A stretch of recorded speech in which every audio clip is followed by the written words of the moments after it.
Up and down the length and the breadth of the country, our team of reporters are out and about, hunting down some of Britain's best-loved hidden treasures, but only their favourites will find their way into the People's Museum.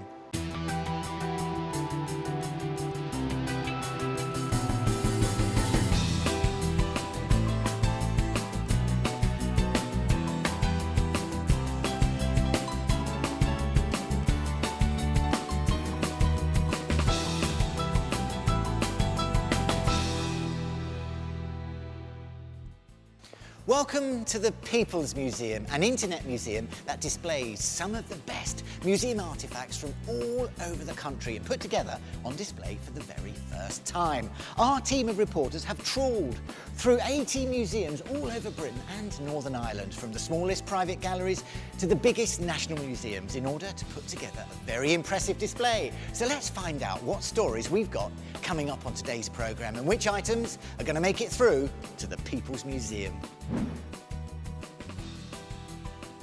Well, our military expert, Jules Hudson, will be in his element today because he's taking a look around Chatham Historic Dockyard in Kent. At the other end of the country in Scotland, historian Vanessa Collingridge is putting the glamour in Glasgow. While Jonathan Foyle finds himself at the very heart of Britain's industrial history in Manchester. And last but not least, Mohini Soulé is going to be looking into London's sometimes murky past and finding out how one woman changed history.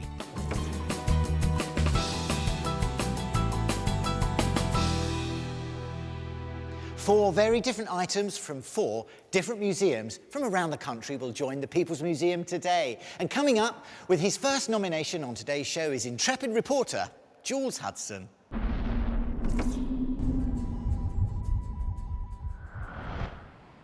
Today I'm in Kent on the banks of the Medway, and these huge gates behind me were once home to one of Britain's busiest and oldest dockyards. I'm in Chatham. Now, sadly, the Royal Navy in the industry has left this place, but they've turned it into a world-class heritage site, the Chatham Historic Dockyard. Now, it's full of stuff, but also, I think, perhaps the biggest nomination that we've ever had for the People's Museum. But before we get to that, let's go inside and check it out. Today I'm going to be finding out why sailors in the old days had a lot on their plates, finding out how you really could get money for old rope, and I'll be coming face to face with one of the cinema's biggest stars. And not surprisingly, my chosen item here harks back to a time when Britannia ruled the waves, but more of that a little later, because here at Chatham they've got all the things you'd expect to find in a maritime museum. They've even got their own submarine, but there's also one or two other things here that you wouldn't expect.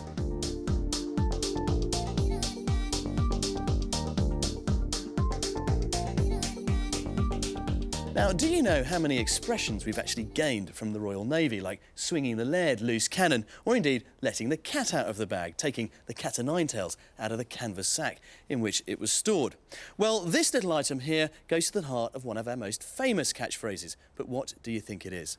Well, it's a plate, a wooden one. And it dates from around the 1750s, and it was recovered from the wreck of HMS Invincible, which sank off the coast of the Isle of Wight. Now, the key to it is that sailors were fed 3 times a day, hence the phrase 3 square meals a day. But there's more to this little item than meets the eye, because this thing around the edge does a lot more than just keep your food in. It's known as the fiddle. And if, of course, you'd taken too much food, your food would spill over onto it, and you would indeed have been on the fiddle. And that, in itself, would let the cat out of the bag. The historic dockyard is spread out over a huge site, and much of it hasn't changed for centuries. And although you could be forgiven for thinking that these huge boat-building sheds were a bit of modern architecture, you'd be wrong. They were built way back in the 18th century. This lovely model of the dockyard in the 1850s gives us a real sense of what it must have looked like. There are those fantastic sheds that cover the slipways, and here a ship just being launched with a crowd gathered to watch. Next door we've got a dry dock with a ship in for repair, and behind all the administrative buildings and officers' quarters. But there is one thing about this model which I think is really striking, and it's this really long building. The question is, what do you think it is? Well, the good thing is that it survives intact here at Chatham, so I can show you. The building building is in fact a ropery making rope for the Royal Navy. In the 18th and 19th centuries, rope was used for everything from rigging ships to anchoring them. To give you some idea of how important it was, a ship like HMS Victory would have carried over 30 miles of it. Now, this is the most remarkable building because, to be honest, I can hardly see one end to the other. But when was it actually built? Well, this building was built in the 18th century and it is considerable length. It's a quarter of a mile in length, which is, what, 1,000 feet, over 340 metres. And it was designed that way because the Navy needed rope that was 120 fathoms long so that it would anchor a ship at a depth of 40 fathoms. So it needed that length to actually produce that type of rope. Now, the guys that are still working here today must spend a lifetime doing miles and miles of walking every day. Well, they don't walk, they cycle. And they use the ropes overhead there to actually communicate between the ends of the building. So a pull on the rope and it yes. communicates to your friends at the other Very old-fashioned technology. Now, the final part of the rope-making process is called closing. That's twisting the strands together to produce the rope that we're all familiar with. And at the heart of that process is this thing. It's called the closing machine. Now, this particular one was made in the mid-19th century, and fantastically, it's still in use every day. There's no telling how many miles of rope it's actually made. Thousands, if not millions. But, tempting as it is to nominate it for the People's Museum, there is so much else here I want to show you.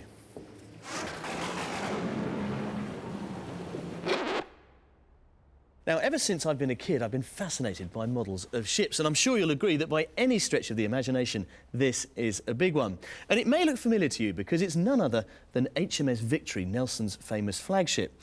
Now, this was built in America for a film made back in the 1940s, starring Vivien Leigh and Laurence Olivier, called That Hamilton Woman, a famous movie that explored the relationship between the great admiral and his mistress. And it's Hollywood's craftsmen at their finest. They've reproduced every single detail that you'd expect to find on the real Victory, even down to the 104 guns that surround the ship. And there's also something really nice about this, because while this model was made in America, the real Victory was built here at the historic dockyard. So it's only fitting that this wonderful thing should finally come home to rest here. Now, I absolutely adore this model, and I have been sorely tempted to nominate it for the People's Museum, but with so much here to choose from, there is one other item that's really caught my eye. Now, not surprisingly, it's another ship, but it's a lot bigger than this one, and that means it's not in here, but it's outside. In 1911, Admiral John Fisher famously said, "Don't you worry about the British Empire or the British Navy, because at this moment, our Navy can take on all navies of the world. Let them come." Well, of course, just a few years later, in 1939, the German Navy did come. The British Navy did take them on, and we did win. And we did so not just with the bravery and determination of thousands of men and women, but also with ships. Which brings me to my nomination for the People's Museum, the world's last World War II destroyer, HMS Cavalier. Britain's destroyers were known as the Greyhounds of the Sea. They were fast, deadly, and their job was to escort and protect the larger, heavier battleships and the convoys of the merchant navy. But life on board was harsh. With the open bridge and vessels awash with water, just imagine being on board in the sub-zero temperatures of the North Sea and the Arctic Circle. The gun crew spent most of their time soaked to the skin, standing around in the open gun mountings as the ship plunged into deep ocean troughs with little or no protection from the weather or from the enemy. It's an extremely interesting historical artefact in its own right. It's a little microcosm of what life was at sea from the middle to the end of the last century. But it's also, of course, a memorial to the 143 destroyers we lost during the war and the 15,000 minimum people we lost in them. These days, we make a big fuss if one ship hits a rock or something like that. But during the war, we lost one of these types of ships, one of these destroyers, on average, once a fortnight. I mean, during 1941, when we were bringing the army back from Crete, we lost 7 in 7 days. We lost 11 at Dunkirk.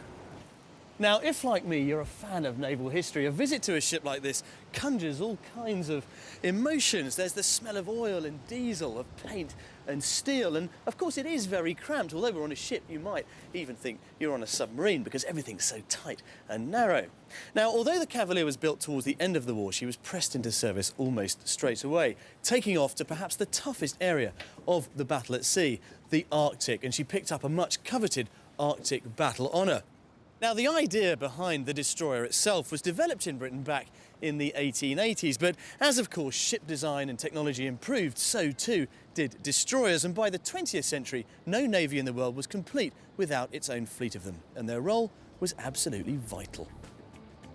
By the end of the First World War, the destroyer had quickly established a reputation as a fast and deadly killer, but it was during the convoy battles of the Second World War and the battle for the Atlantic that they really established themselves as the heroines of the war at sea. Often the contributions that the destroyers made are sort of lost in, some big ship sank some other big ship, but it often didn't do it without the help of the destroyers who were with it. But in addition to that, of course, they were the backbone of the business of winning the Battle of the Atlantic. I mean, that was the one battle in the whole war that we couldn't have afforded to lose. Now, I'm walking into what is the forward mess here on HMS Cavalier, right in the bow of the ship. Now, during the 60s, it was given something of a makeover, and these rather modern-looking bunks were put in. But during the Second World War, it would have been festooned with hammocks like this, home to 45 men. Just think how cramped life really was on here. Now, ships are like self-contained communities, and Cavalier is no different. They've got all sorts of things you'd expect to find in a normal town or a village. This, have a look in there, this is the ship's office, complete with typewriter, sweetheart on the desk. And in here, we've got the NAFI canteen. This is where the crew could come and get everything from a packet of soup to a packet of cigarettes. If the heart of a ship is known as the engine room, then surely the brain, particularly on a warship, must be this. This is the control room here on HMS Cavalier, and it's from this room that all offensive operations would have been directed. Now, this is clearly one of the most atmospheric parts of the ship, crammed as it is with sensitive and at one time top secret equipment. But my foray into the life on HMS Cavalier hasn't just been an idle historical exercise, because actually my great uncle served and died on a ship just like this out in the Arctic convoys. And it's wonderful for me to get a chance to come have a look at the world he lived in, he shared and ultimately died in, and of the conditions he endured, and of course the sacrifice that he made. During the Second World War, the Navy lost 153 destroyers like this one, a staggering 30,000 lives. Since then, of course, though, time has taken its own toll, and this ship, HMS Cavalier, is the only one that survives. In her time, she was a proud vessel, the fastest in the fleet, but now, of course, her role has changed as well. She lies here in Chatham, a lasting commemoration to all those who lost their lives in the war at sea.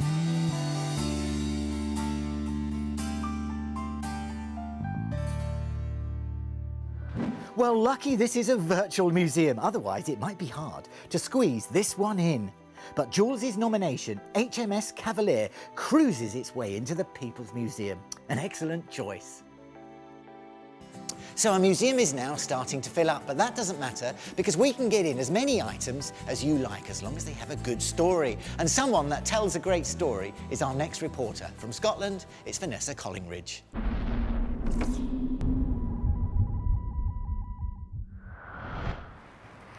It's been a European capital of culture, it's famous for its School of Art, and it's home to the oldest museum in Scotland, the Hunterian.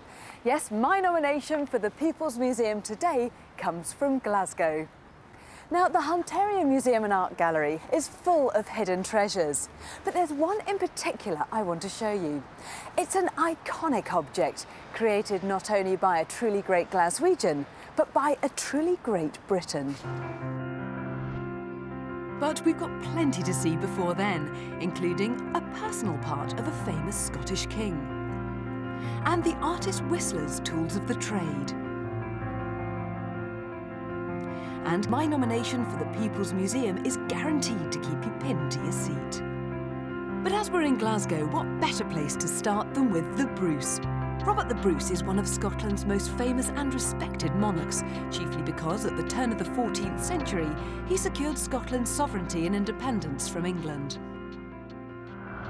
Now, this isn't normally on display, but the staff at the Hunterian have very kindly brought it up for us to see. And it's the toe bone of King Robert the Bruce. Now, this was hidden for 400 years in a tomb and vault that no one even knew existed. It was finally uncovered in 1818 when builders were doing some work at Dunfermline Abbey in Fife. But it's not just the toe bone that forms this part of the collection. The museum also has in its possession this fantastic piece of carved French marble that was once part of the tomb of King Robert the Bruce. Not only that, they have one of the handles for his coffin, and incredibly, this. It's got an inscription underneath it that says, "Part of the cloth of gold in which the body of King Robert Bruce was wrapped when found in the ruins of the Abbey of Dunfermline in the year 1818. But out of all these things, it's certainly the toe bone that is the most remarkable part. This is the only authenticated bone from King Robert the Bruce's body.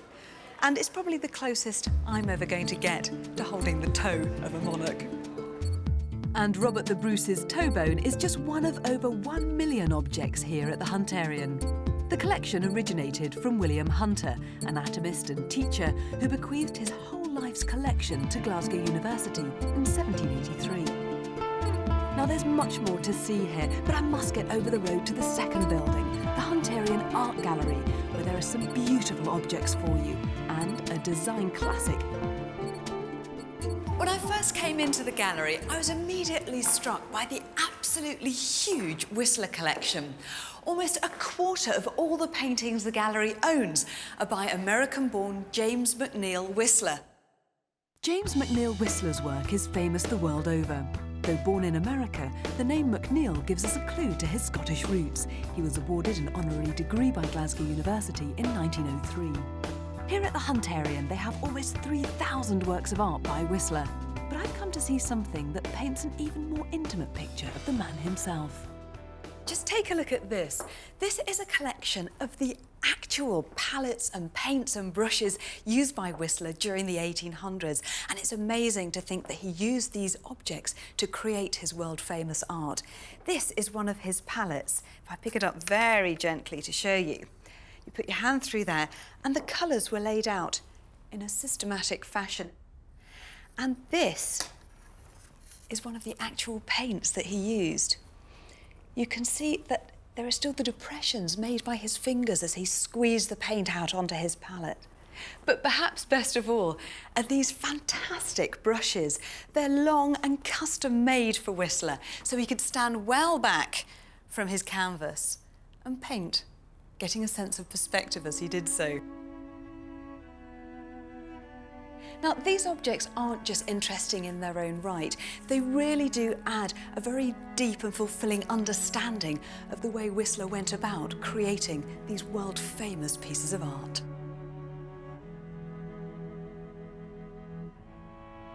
But there's something else here at the Art Gallery that goes right to the heart of homegrown Glaswegian art and design.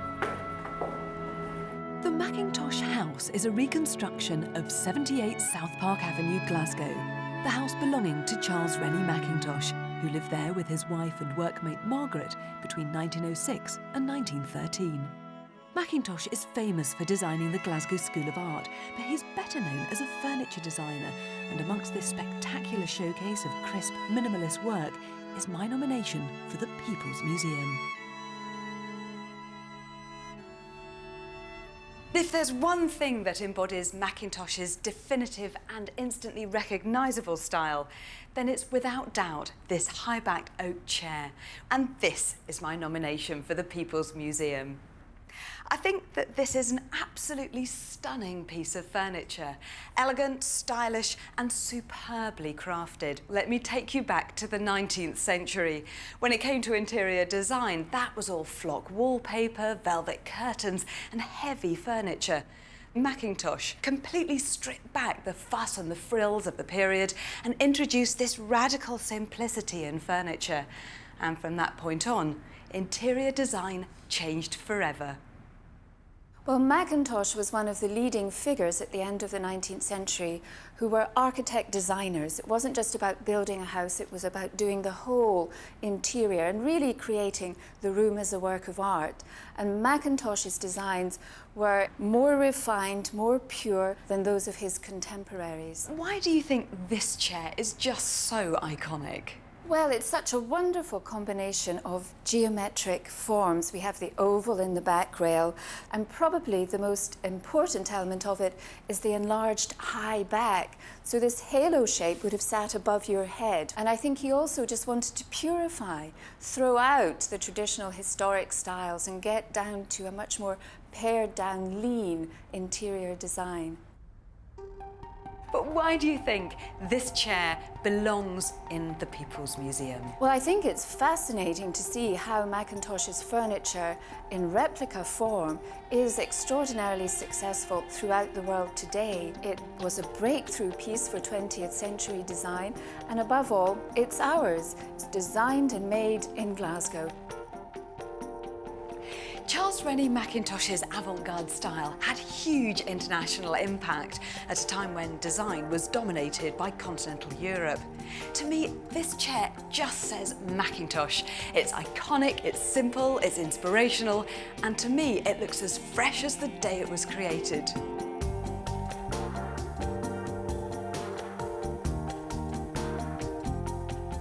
Mackintosh was a man born right here in Glasgow, who not only left his mark on the city through his architecture, but he influenced furniture design around the world. The Mackintosh chair made a huge design splash at the time, but look around you and you'll see that the ripples are still being felt today in our homes and our high streets, from Conran to IKEA. To me, the Mackintosh chair quite simply kick-started modern interior design. So item number 2 is George Rennie Mackintosh's chair, a seminal design that has caused ripples down the years that affect the look of our homes to this very day. So far on today's show, 2 items have now found their way into the People's Museum. There are still 2 more to go, and with his suggestion for the 3rd choice, it's historian Jonathan Foyle.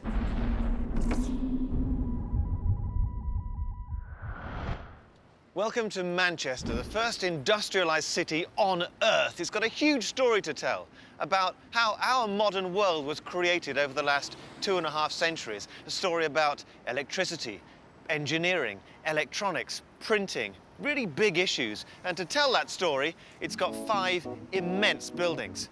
Half the job is figuring out which building to visit first.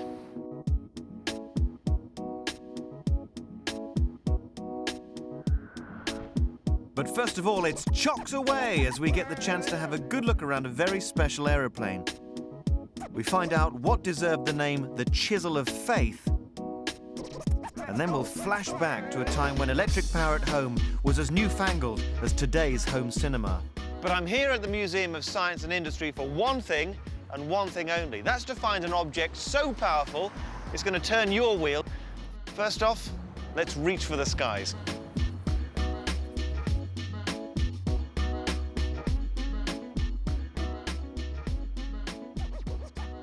There's plenty of space in here, but this Victorian market hall has been transformed into the Air and Space building.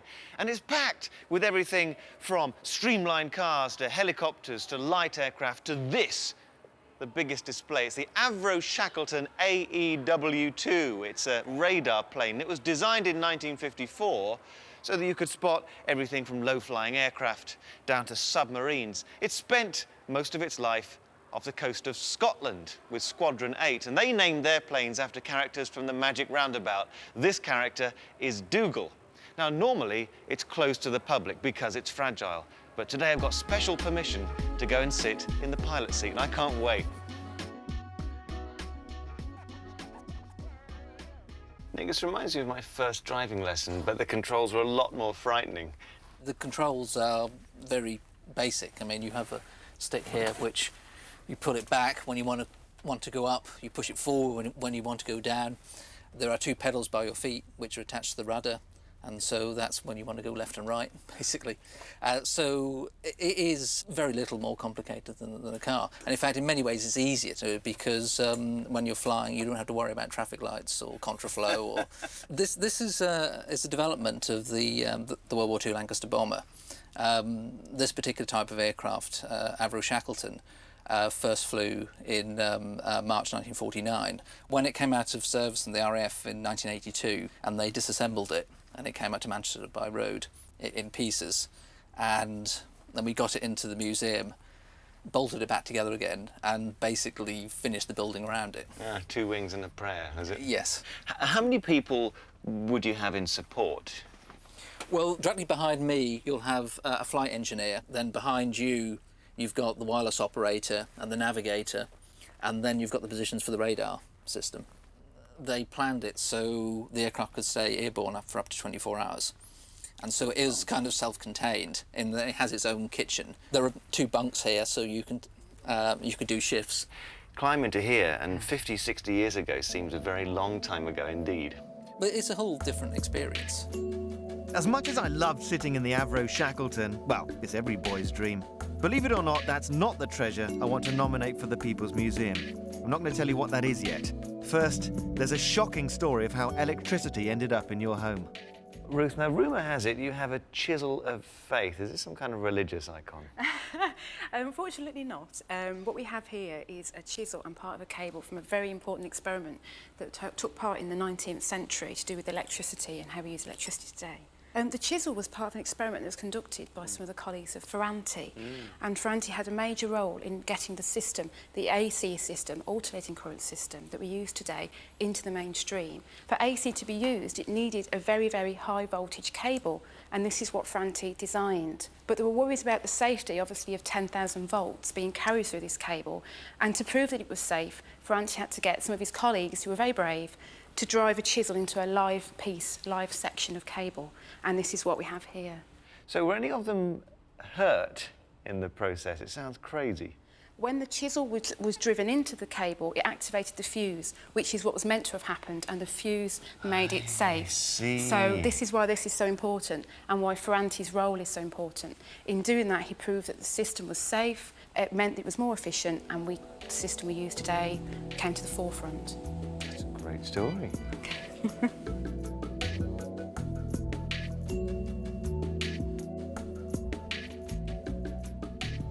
Now, I like that Ferranti story. The guy knew what he was doing. He had to prove a point to his peers, did it in spectacular fashion, and now we take it all for granted. A pioneering industrial hero story. Maybe we should embalm him, put him and his chisel in the People's Museum. But I've got an object for you. And I'll take you there, but not quite yet. You see, I don't want to rush it because I'm feeling a bit nostalgic.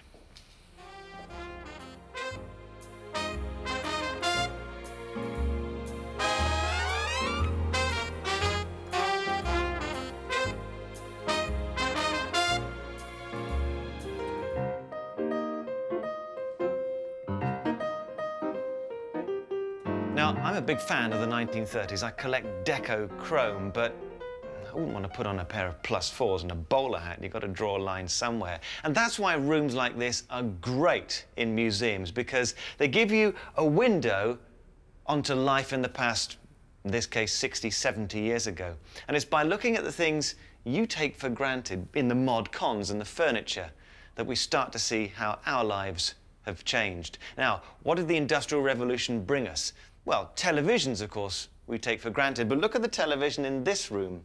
There were only 20,000 in Britain in 1939, and all of them were in London, because London had the only transmitter. And if that's what life is like in the living room, think about what it's like in the kitchen. Well, I'm not sure today's domestic goddesses would have enjoyed cooking in this kitchen, even though it was an all-electric show kitchen and the best you could get in 1930. But it is an example of how accurately the Museum of Science and Industry show us how people used to live. Well, let's get back to the present and take stock. What have I seen? A really nicely preserved 1950s aircraft. Then there was the chisel of faith. That was an unexpected wonder. A 1930s room that took me back. But the chosen object has got to say Manchester. It's got to say science and industry and progress. And there is one object here that meets all that. Have a look.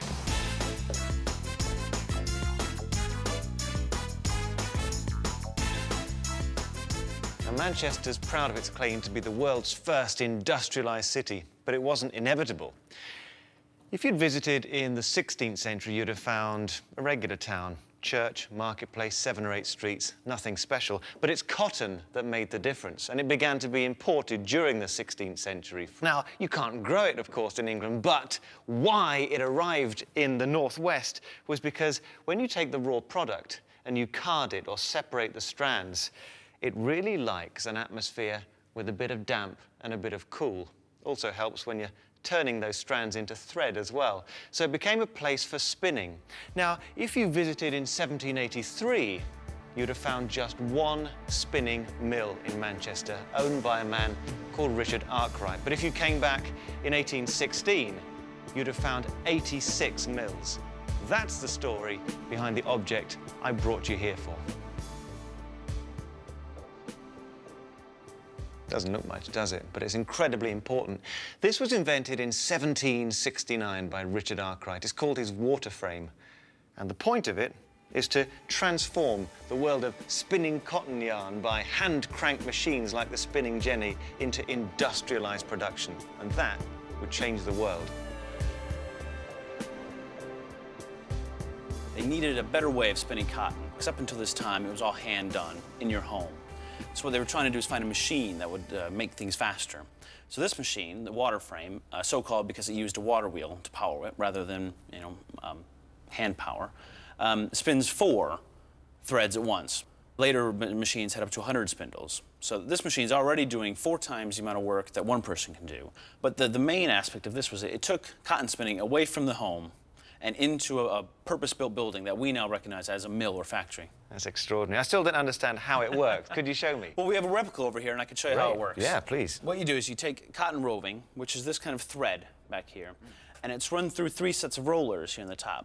Each set of roller moving slightly faster. So that's the slowest, and then fast, and then faster. And what that does is starts to pull the cotton through and starts to stretch it, but it also pulls all the fibers to go the same way. And that's very important when you come to spin. It takes just a second to work up. The roller's spinning, because I'm not going very fast, because I'm only powering with my hand and not a water wheel.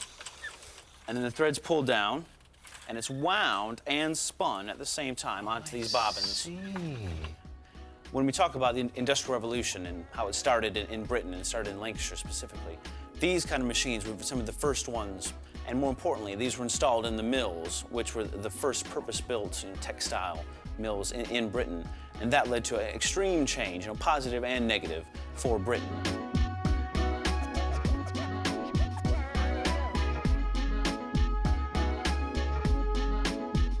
Now, many of us will know about the spinning jenny, how cotton cloth could be woven at home. But not many of us will have heard of Arkwright's water frame. Now that's incredibly important because it meant that with the industrialised production of cotton, cities like Manchester could grow. And in turn, these British industrial cities became the hub of the wealth that created not only the British Empire, but the industrialised world. This is a world-changing event. It's an unsung hero of the Industrial Revolution. And that's why I think we should put it back on its pedestal. Well, you can't argue that Arkwright's water frame was anything other than an invention that really changed the history of Great Britain. And there it goes into the People's Museum. We are so lucky in this country to have such a wealth of museums. And they're the custodians of our heritage, so do make sure you give them your support. It's your social history, make sure you look after it. Now, there are well over 1,500 to go and choose from, and that doesn't include all the hundreds of little private collections. So there's bound to be one near you. Go out and visit it. Our museum, well, that's a virtual museum. It's on the internet. But we still have a fantastic collection of artefacts. And here, with her next suggestion for the next item to put in the collection, is our reporter, Mohini Souley.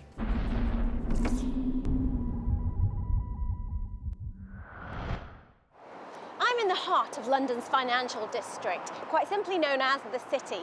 It's the hub of big business and hard-nosed trading. You can almost smell the money in the air. Yet it's here, in the middle of this ultra-modern world and tall glass buildings, that you'll find one of the most important historical sites in town, the Museum of London. Having recently celebrated its 25th anniversary, the Museum of London has quickly become one of the major sources of knowledge on the nation's capital. And with over 1 million objects in its collection, it's said to be the largest social history museum in the world.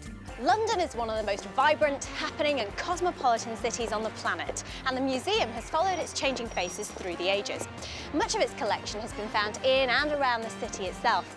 Some objects have been unearthed by beachcombers on the banks of the Thames with metal detectors, and others have been found in people's back gardens and homes. There's a real mixture, and I can't wait to show you. Today I'll be showing you the cuffs used to detain one of Britain's most notorious criminals, an underhand gambling ruse full of medieval deception, and a gruesome relic from London's criminal past. And of course, somewhere inside is my nomination for the People's Museum. I like this museum, it's very appropriate. Brings back memories to me. Standing amongst the city's imposing high-rise towers, the Museum of London has a collection so large that only 30% of it is on display at any one time. Nevertheless, it certainly gives its visitors a taste of London, from the 20th century right back to Roman times, when London was a small but heavily defended town. Yes, she, the gods told her. The original Roman wall was about 2 kilometres in length and surrounded the entire city. It even went through the area that we're in now. There are still some pieces left outside, but it's a bit difficult to see them, what with all the tall skyscrapers out there. However, I'm actually standing on some pieces right now. Yes, the actual museum is built right above the original wall. You can still find bits of it preserved in the basement. Built by the Romans around 200 AD, the city wall surrounded what was then known as Londinium. It was built to keep out the barbarian Britannic tribes from what was one of the Roman Empire's most important outposts. Outside the old city wall, villages and townships grew, and by the 14th century, the fields surrounding London were dotted with small settlements. In fact, Fulham, now known as one of London's most exclusive boroughs, was back then notorious for its seedy gambling dens, crooked characters and dodgy deals. Let's just say you wouldn't have caught me walking around there alone at night. And that reminds me, there's something else I want to show you. Come on. Now, these tiny cubes are actually bone dice, and they come complete with a pewter shaker. They're known as Fulhams, named of course after the dodgy area that you might once have found them in. But they're no ordinary dice. They are lyre dice, and they're the kind of instrument that might have been used by betting sharks and cheats. But from where I'm looking, I can't really see how they would have worked. So let's head up to the lab to take a closer look. The lyre dice were a medieval cheat's way of winning at dice games. By weighting one side of each die, the player would be sure to know which numbers were likely to fall. Well, this is one of the most exciting finds I've worked on in my years here. When we opened it, when we saw the dice, we saw that there was a little glint of silvery metal. And you could see that in this photograph. Yeah. So we x-rayed them. We saw bright lines in 18 of the dice. You can see here clearly. So that's how they doctored them, they weighted them? They weighted them. So they weighted them with liquid mercury, and we knew this was done. What they did was they drilled little channels, and you could just see in some of them little holes. Yeah, you can. They drilled the channels, they filled it with liquid mercury, and then quickly covered it with a mixture of sort of black pigment and something like an animal fat like tallow. One group of about 11 of them are loaded to fall high, and the rest of them are loaded to fall low. How sneaky. Very crafty indeed, and they really give you a sense of what medieval London must have been like. But they're not all that I've brought you here to see. It certainly seems not everything in the Museum of London is as it appears, and I'll soon uncover the truth behind my nomination for the People's Museum. But before that, I've been allowed to open this display case because, bear with me a minute, I want to show you these. These handcuffs were used to arrest one of Britain's most notorious murderers, Dr. Hawley Crippen. He became famous in 1910 for murdering his wife in a most horrid fashion. He poisoned her, shot her, chopped off her head and limbs, then disemboweled her and buried the remains underneath the cellar floor. Had Dr. Crippen been caught in the 18th or 19th century, he might well have found himself behind these very bars.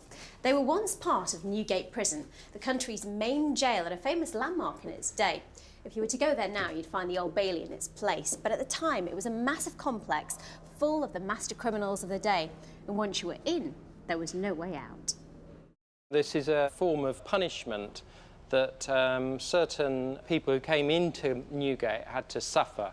It opens up, and then you would have to stand inside the whipping post, and you would put your arms through the holes in front of you, and then one of the prison officials would come and actually whip you. Well, we think this whipping post dates from the late 18th century, so it's been in use probably for about 50 or 60 years. This comes from Newgate. The museum actually acquired a number of objects from Newgate Prison at the time of the prison's demolition at the beginning of the 20th century. We've delved into our capital's dark and murky past, but I want to end on a more positive note, and my treasure marks a moment in history that changed society forever.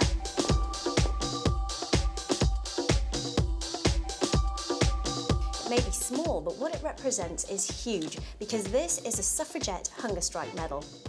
Living in a 21st century democracy, we often take our basic human rights for granted, like the right to express ourselves. But 100 years ago, things were very different, and not everyone had such liberties. Until that is a group known as the Women's Social and Political Union and a family called the Pankhursts came along. The campaign for women's suffrage, or the right to vote, was born out of a growing resentment that although women were allowed to hold positions of responsibility in society and had to pay taxes the same as men, they apparently couldn't be trusted to vote. Though peaceful protests were undertaken at first, Emmeline Pankhurst and her 3 daughters decided that more drastic action had to be taken. The Women's Social and Political Union was set up with the slogan "Deeds, not words," and the fight for emancipation was taken right to the top of the political agenda. When many of the suffragettes were arrested and they were put into jail, mainly Holloway Prison, which was a women's prison then as it is now, they often went on hunger strike. The Pankhursts were very charismatic leaders. They wanted to keep the loyalty of all their followers, and one of the ways that they did that was by rewarding them, and they invented a whole range of different sorts of medals, and one of the most significant medals that they issued for all of their followers was the Hunger Strike Medal, and obviously this was the medal that every woman aspired to have. This medal was actually presented to Emmeline Pankhurst, the founder and leader of the Women's Social and Political Union, in 1912. And it was presented to her when she was released from prison. She was given a prison sentence in 1912, along with many hundreds of other suffragettes, because of their participation in a window smashing campaign in March of that year. She decided to go on a hunger strike. And at the time, Emmeline Pankhurst, of course, was well into her 50s. And for her to endure a period of hunger strike could have been potentially quite dangerous. So they decided to release her after a few days. Because she had endured hunger strike, she was presented with a hunger strike medal. Her name was engraved on the back of this medal, and that's what makes this medal so special, because it was so unique and issued and presented to the founder of the Women's Social and Political Union. There are many exhibits here that tell the story of the suffrage movement. But for me, this tiny medal with the rather chilling words "hunger strike" written across it really symbolises the suffering that Emmeline Pankhurst, her daughters and all the other brave women had to endure. And for what? The simple and basic human right that we take for granted today, the right to vote.